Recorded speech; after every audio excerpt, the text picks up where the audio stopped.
Mr. Salman sir from Kermani.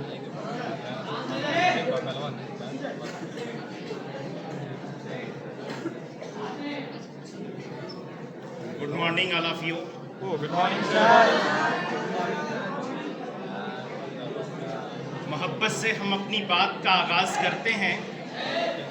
मोहब्बत से हम अपनी बात का आगाज़ करते हैं कि दुश्मन भी हमारी गुफ्तगू पर नाज करते हैं। किसी कम ज़र्फ़ की शोला बयानी से न डरिएगा, जो खाली होते हैं बर्तन बहुत आवाज़ करते हैं।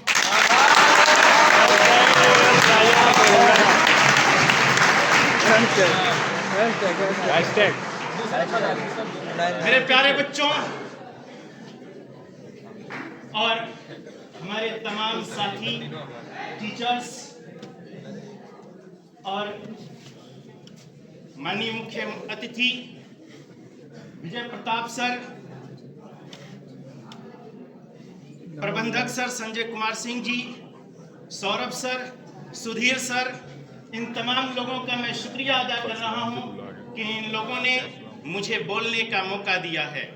कि अभी जिंदा हूं मैं, इसलिए बोल रहा हूं। अभी जिंदा हूं मैं, इसलिए बोल रहा हूं। दुनिया किसी गूंगे की कहानी नहीं लिखती। बहुत सही।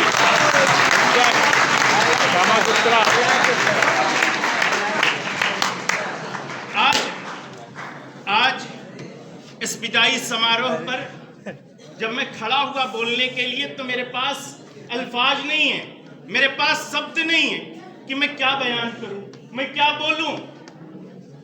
जब अलग ही होना है, जब जुदा ही होना है, तो क्या बोलूं मैं? मेरे पास अल्फाज नहीं। मुझे समझ में नहीं आता कि मैं अपनी बात को कहां से शुरू करूं, कहां खत्म करूं। ये मुझे समझ में नहीं आता। क्या ऐसा भी होता है कि जो लोग साथ होते हैं उन्हें अलग होना होता है? कहीं ऐसा भी होता है क्या? हमने तो ये सोचा नहीं था, हमने तो इस पर विचार नहीं किया था। बहरहाल ऐसा भी होता होगा, इसीलिए आज ये स्थिति बनी है कि हम लोग अलग हो रहे हैं, जुदा हो रहे हैं। अब आप यहां से निकल करके जाएंगे, आपको यूनिवर्सिटियों में जाने का मौका मिलेगा, आपको बड़े बड़े शहरों में जाने का मौका मिलेगा, जिंदगी को तय करने का मौका आपको मिलेगा। अब तक तो आपको जो है, आप गलती कर देते थे कोई, तो आपके टीचर्स आपको डांट देते थे। अब आपको कोई डांटने वाला नहीं मिलेगा। अब आपको समझाने वाला नहीं मिलेगा कोई। अब आपको आपकी जिंदगी आपकी तरह गुजारनी है। आप किस तरीके से अपने आप को मोटिवेट करेंगे? जब मैंने सर से कहा कि आज मैं क्या बोलूं सर, परशुराम सर से मेरी बातचीत हो रही थी, मैं उनसे कह रहा था कि सर मैं क्या बोलूं, मुझे तो समझ में नहीं आता कि आज की टॉपिक पर मैं क्या बोलूं। उन्होंने सर कहा कि पर्सनालिटी डेवलपमेंट पर बोलिएगा, शख्सियत साजी पर बोलिएगा, और थोड़ा मोड़ा विदाई पर भी बात कीजिएगा। आज मैं इसी रिफरेंस में बात करने के लिए, इसी संदर्भ में बात करने के लिए, इसी से आपको सबात में बात करने के लिए खड़ा हुआ हूं। मैं अपनी बात की शुरुआत एक शेर से करता हूं। अल्लामा इकबाल का एक शेर है कि अभी चमन में मेरा हम नफस नहीं कोई, कि मैं बहार की आमद का अव्वली गुल हूं। उसी कलम ने जो करती है जिंदगी तहरीर, उसी कलम ने जो करती है जिंदगी तहरीर, कोई पयाम मेरी पंखड़ी पे रखा है।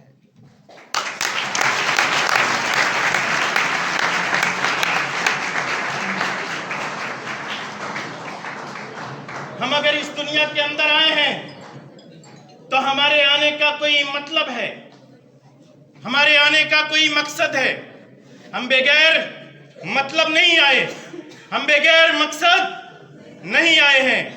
हमें इस दुनिया के अंदर अगर इंसान की शक्ल मिली है, हम इंसान के रूप में अगर पैदा हुए हैं, तो हमें इंसानियत का जो कर्तव्य है उसे पूरा भी करना होगा।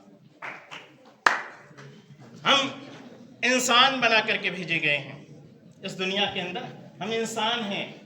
और इंसान का कर्तव्य क्या होता है, इंसान का फर्ज क्या होता है, अगर एक भाई दूसरे भाई को मुसीबत में देखे, परेशानी में देखे, तो उसकी मदद कर दिया करे। बेशक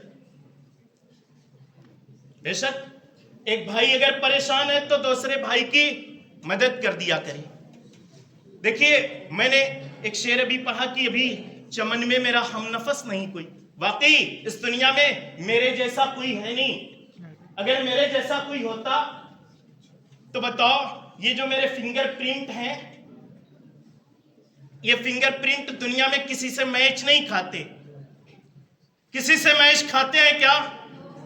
किसी से मैच करते हैं क्या? नहीं करते। यानी मैं सबसे अलग हूं। मेरे आंखों की स्कैनिंग, मेरे आंखों की स्कैनिंग जो है ये किसी से नहीं मिलती। मतलब ये कि मेरी आंखें सबसे जुदा हैं। तो फिर सबसे जुदा देखने का नजरिया भी होना चाहिए। किसी बात को जो आप सुन रहे हो, कभी कभी आप जो देख रहे हो वह हकीकत नहीं होती है। हकीकत कुछ और होती है, और वही हकीकत आज बताने आया हूं मैं। आज मैं आप लोगों के सामने लास्ट बार शायद खड़ा हूं। आज के बाद शायद इस तरीके से आप लोगों से मुखातिब ना हो, इस तरीके से बातचीत करने का मौका ना मिले। इसलिए आज मैं लास्ट बार ये बात बताने के लिए आया हूं कि हकीकत तल्ख है, लेकिन बताना भी जरूरी है।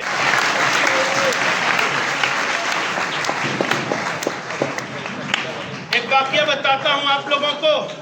एक बार बिरबल ने अकबर से ये कहा कि बादशाह सलामत, बादशाह हुजूर, अगर कोई बात आप देखिए, कोई बात अगर आप सुनिए, तो आप अपने कानों पर यकीन न कीजिए। आप अपने जो आपने देखा है, अपनी आंखों पर यकीन मत कीजिए। बादशाह सलामत अकबर ने कहा कि वो कैसे बिरबल, ये कैसा हो सकता है? जब मैं देख रहा हूं, मेरी आंखें देख रही हैं, तो फिर यकीन मैं कैसे न करूं? मुझे तो यकीन करना पड़ेगा। लेकिन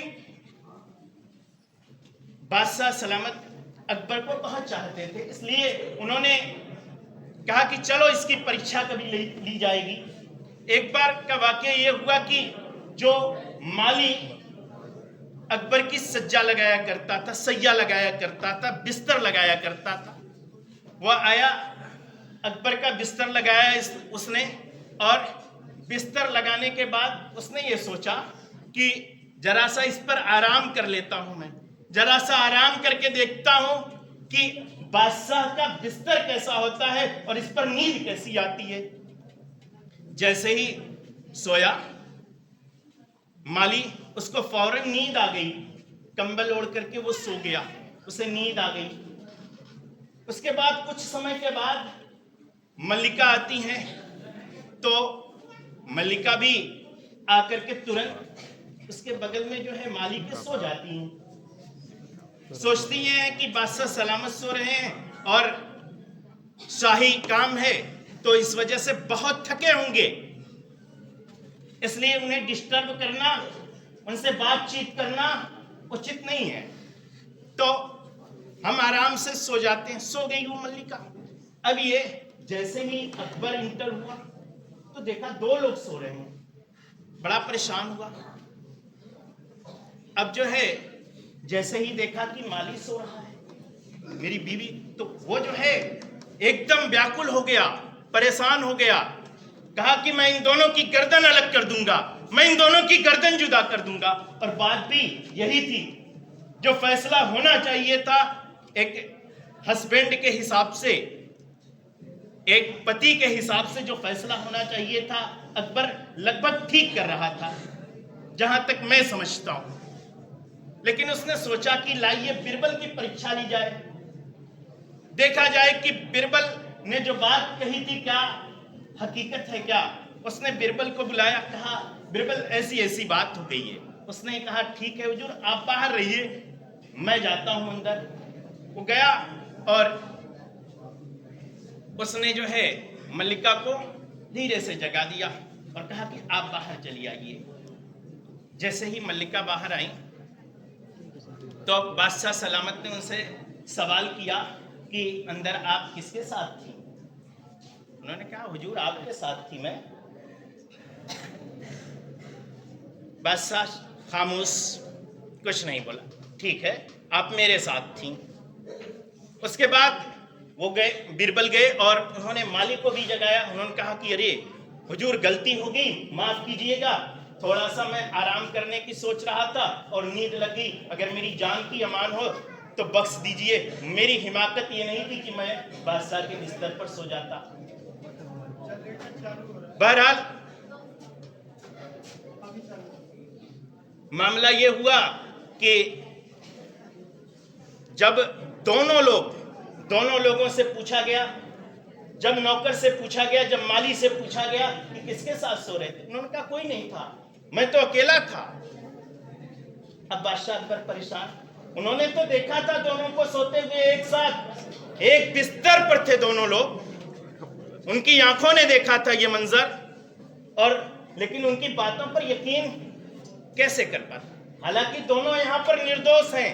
तो कभी कभी हमें क्या करना चाहिए? जो हम देखें, जो हम सुने, उस पर हमें तहकीक करनी चाहिए, रिसर्च करनी चाहिए, तब जाकर के कोई बात बनती है। और रही बात पर्सनालिटी डेवलपमेंट की, रही बात शख्सियत साजी की, तो आज से हम ये तय कर लें।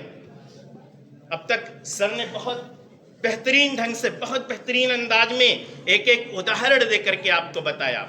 यहाँ कोई रहने के लिए नहीं आया है, ये दुनिया फानी है, सबको फना हो जाना है। आज आप यहाँ से जा रहे हैं, कल को इस दुनिया से चले जाएंगे। और अभी एक बच्ची एक गीत पढ़ रही थी, एक सांग पढ़ रही थी।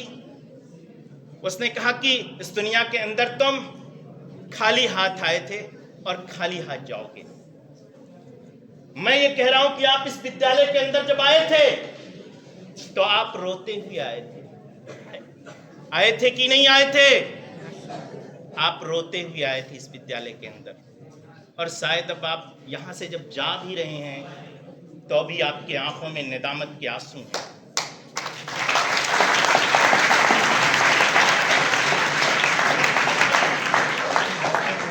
उस दिन रंज इस बात का था, उस दिन गम इस बात का था कि मैं अपनी माँ को छोड़ करके स्कूल नहीं जाऊंगा। आज गम इस बात का है कि मैं अपने टीचर्स को, मैं अपने इन साथी बच्चों को छोड़ करके घर नहीं जाऊंगा, घर नहीं जाऊंगी। तो किसी शायर ने कहा है ना कि कह रही है दर्द में, कह रही है दर्द में डूबी फजाएं अलविदा, चार सू छाई है अश्कों में घटाएं अलविदा। ये दरो दीवार, ये सहनो चमन, ये रौनकें किस तरह तेरी रफाकत को भुला दें अलविदा। जुल्मते शब में हमेशा तू जले मिसले चिराग, जुल्मते सब में हमेशा तू जले मिसले चिराग। छूने पाए मत कभी तुझको हवाएं अलविदा। देख कहीं चाहत से लब, देख कहीं चाहत से लब, बसता है सब तेरे लिए, साथ ले जाना ये अपनों की दुआएं अलविदा। और बन गई है जाने वाले के लिए रखते सफर, इस दिले बेताब की साहिल वफाएं इल्तिजा। देखिए आज बहुत गम है, बहुत तकलीफ के साथ मैं कह रहा हूं कि आप हमसे विदा हो रहे हैं, और इस दुख को, इस तकलीफ को बयान कर पाना मेरे अल्फाज के बस की बात नहीं है। मैं उसे लफ्जों में पिरो नहीं सकता। किसी शायर ने कहा है कि क्या दुख है समंदर को बता भी नहीं सकता, क्या दुख है समंदर को बता भी नहीं सकता, आंसू की तरह आंख में आ भी नहीं सकता। तू छोड़ गया है तो खता इसमें तेरी क्या, हर शख्स मेरा साथ निभा भी नहीं सकता।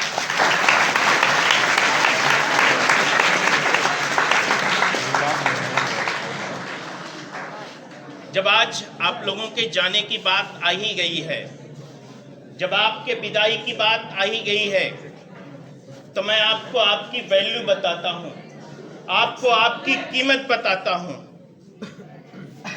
आपकी कीमत बहुत आयत है। आपका अंदाजा लगा पाना, आपकी वैल्यू का अंदाजा लगा पाना इस दुनिया वालों के बस की बात नहीं है। ये किसी नासा के बस की बात नहीं कि आपकी कुव्वत का अंदाजा लगा लें। इस बात का अंदाजा कोई इसरो का साइंटिस्ट नहीं लगा सकता। इस बात का अंदाजा तो एक टीचर्स लगा सकता है कि आपके पास टैलेंट क्या है, आपके पास प्रतिभा क्या है।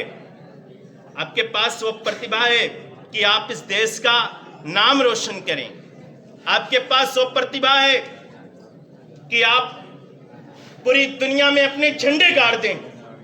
लेकिन झंडे गाड़ेंगे किस तरह से, झंडे को गाड़ा किस तरह से जाए, इस बात पर भी आपको गौर करना चाहिए। और जब तक आप अपने आप पर रिसर्च नहीं करेंगे, आप अपने आप पर गौर नहीं करेंगे, आप अपने आप पर फिक्र नहीं करेंगे, आप अपने आप पर मुशाहिदा नहीं करेंगे, आप कामयाब नहीं हो सकते।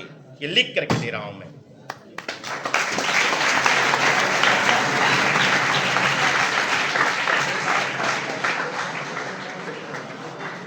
आप खूब तालीम हासिल करिए, लेकिन उस तालीम का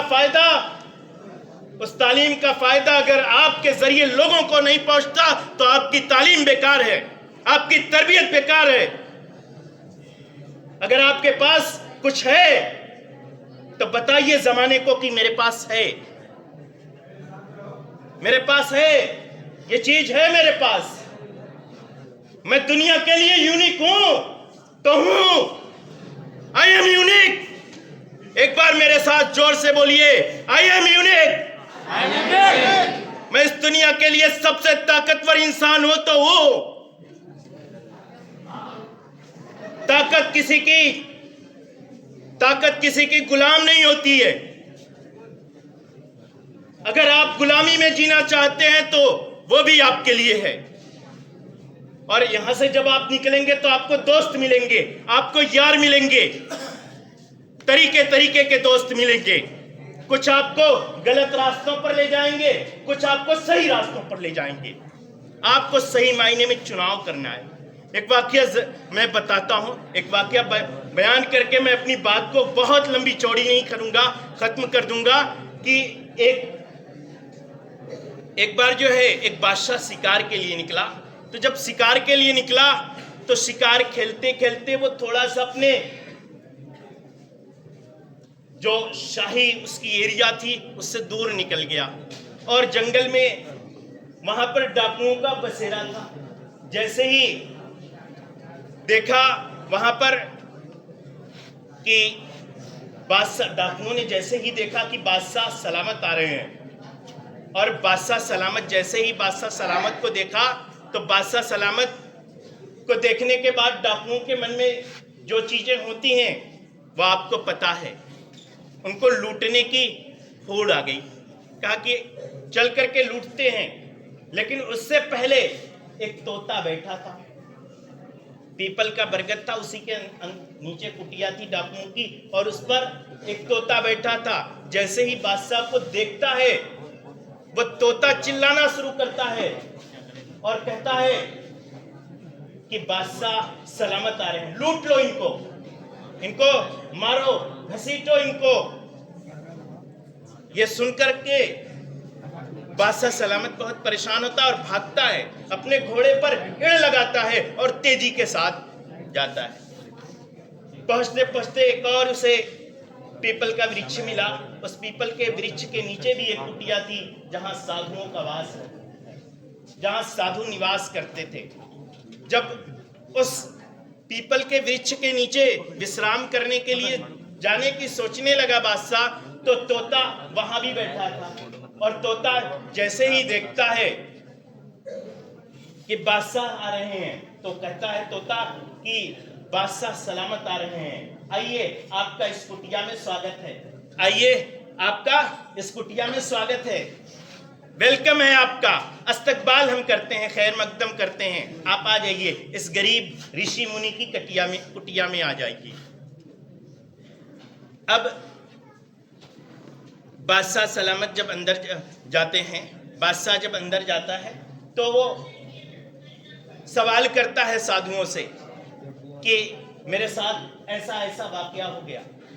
उन्होंने कहा वाकया ये होना ही था, क्योंकि वह तोता डाकुओं की सोहबत में रह रहा था, तो वह डाकुओं जैसा बिहेवियर उसका था, और ये तोता जो है साधुओं की सोहबत में रह रहा है, इसलिए ये जो है साधुओं की भाषा बोलता है। तो आप अपनी दोस्ती भी, अपनी यारी भी बड़े चुनाव के साथ करिएगा, बड़े अच्छे ढंग से देख करके करिएगा, क्योंकि आपको जो है दोस्त मिलेंगे तो आपको कुछ अच्छे भी मिलेंगे, कुछ खराब भी मिलेंगे। तो उन खराबियों को काट कर निकालना और अच्छाइयों को ग्रहण करना, यह आपकी जिम्मेदारी है। अब कोई बताने के लिए नहीं आएगा, अब कोई समझाने के लिए आपको नहीं आएगा। आखिरी बात मैं कह करके बिल्कुल जुदा हो जाऊंगा, आपसे विदा ले लूंगा। आपको यहां से सफलता हासिल करनी है, सक्सेस हासिल करनी है। और सफलता मिलेगी कैसे, कामयाबी मिलेगी कैसे? क्या कामयाबी मैं बांटता हूं या कामयाबी बड़े सर बैठे हैं ये बांटते हैं? कुंजी है क्या, कोई चाबी खोल करके दे देंगे?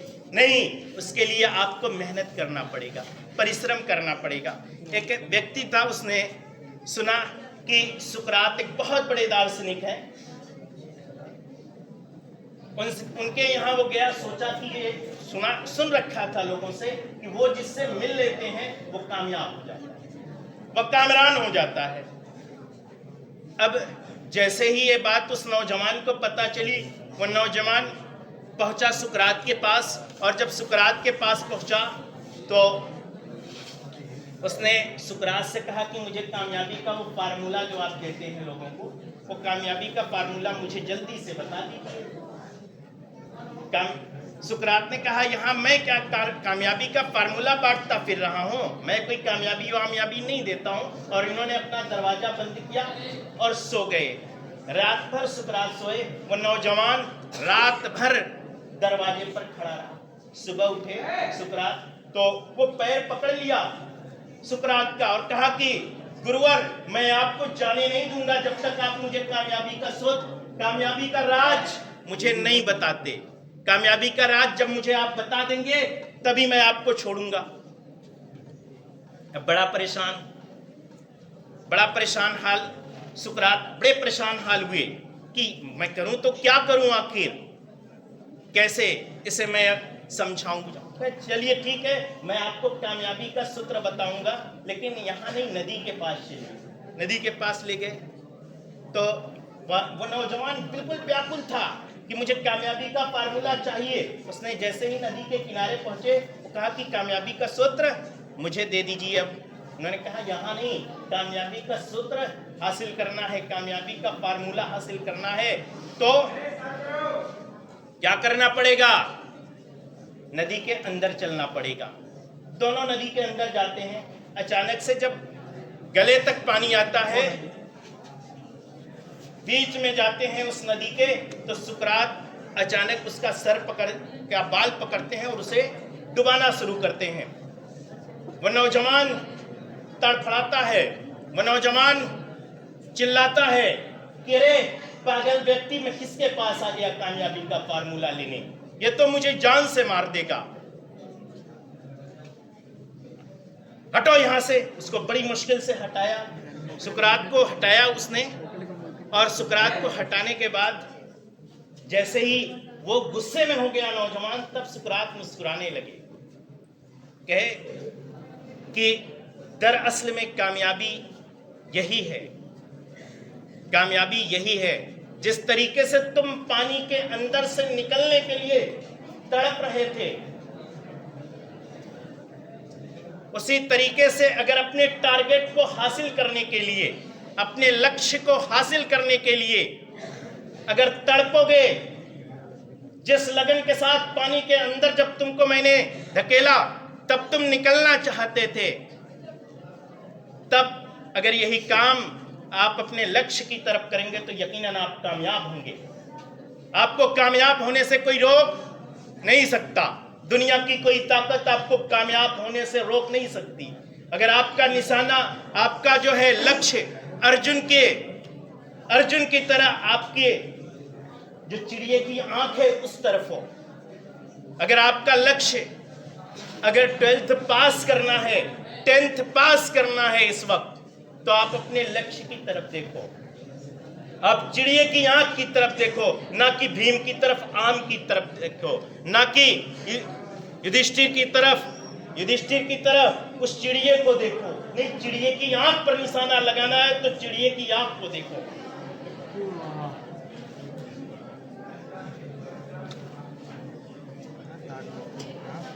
बहरहाल जो हक है वो तो कहना ही पड़ेगा। हक होता है, सच होता है कि हम आतिशे शौजा में भी हक बात कहेंगे, हम आतिशे शौजा में भी हक बात कहेंगे, कुंदन की तरह दहर में ताबंदा रहेंगे। और तारीख बताती है कि हर दौरे सितम में हम जिंदा थे, हम जिंदा हैं, हम जिंदा रहेंगे।